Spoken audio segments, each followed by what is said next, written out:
Assalamualaikum warahmatullahi wabarakatuh. Perkenalkan, saya Misti Fitri Azara dengan NIM 1911270034, kelas 5B, Prodi Tadris IPS, Fakultas Tarbiyah dan Tadris.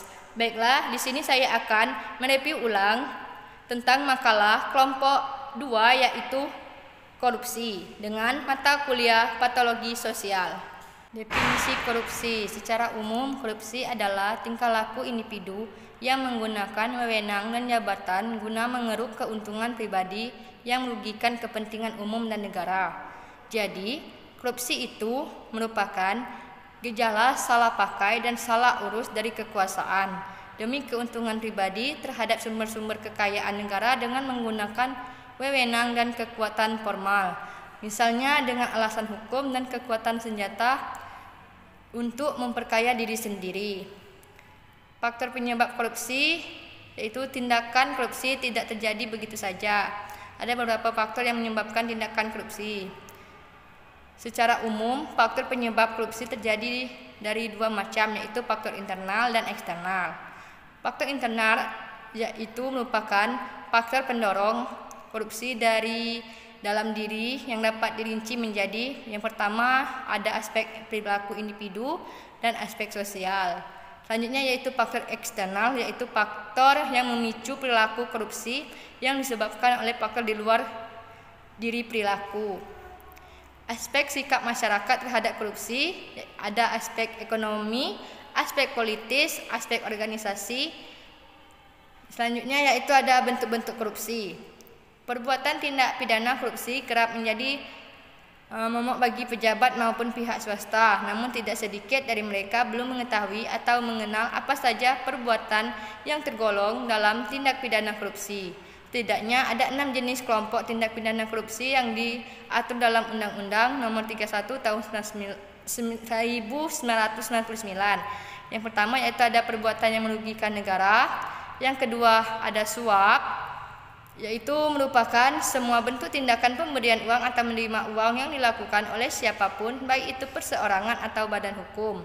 Yang ketiga, gratifikasi adalah pemberian hadiah yang diterima oleh pegawai negeri atau penyelenggara negara.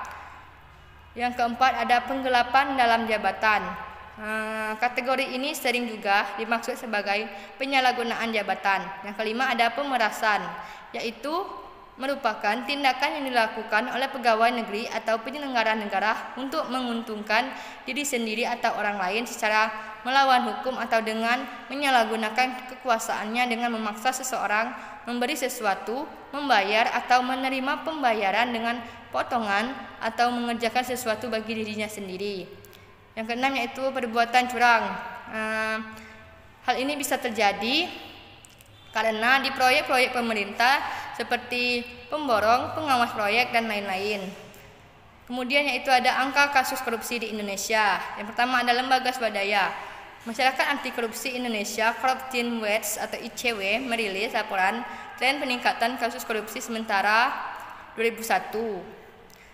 Jumlah penindakan kasus korupsi selama 6 bulan awal tahun 2021 ini mencapai 209 kasus. Jumlah itu naik dibanding periode yang sama di tahun sebelumnya sebesar yakni 169 kasus.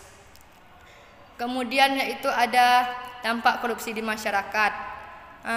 Korupsi menimbulkan masalah sosial atau masyarakat serta banyak kerugian bagi negara ataupun masyarakat secara pribadi dan umum. Akibat dari perilaku ini, dampak antara lain sebagai berikut. Yang pertama dalam bidang ekonomi, yaitu perekonomian tentu saja memberikan efek dan sumbangan besar untuk penanganan atas masalah ekonomi yang modern dan klasik. Misalnya saja cerminan atas ini terwujud dalam berbagai hal. Yang pertama yaitu ada ketidakseimbangan finansial negara, pertumbuhan ekonomi terhambat, penghasilan pajak negara berkurang, ancaman inflasi, penurunan kualitas barang dan jasa.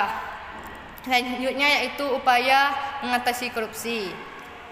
Untuk memberantas korupsi yang sudah berurat atau berakal dalam sendi-sendi masyarakat, diperlukan adanya partisipasi segenap lapisan rakyat. Ada beberapa langkah yang bisa dilakukan sebagai cara mencegah korupsi yang dapat kita mulai dari diri kita sendiri. Yang pertama yaitu menanamkan kejujuran, memahami hukum yang berlaku, hidup sederhana, mengajarkan sifat tanggung jawab, dan meningkatkan keberanian. Baiklah, mungkin itu saja yang dapat saya sampaikan. Saya akhiri. Wassalamualaikum warahmatullahi wabarakatuh.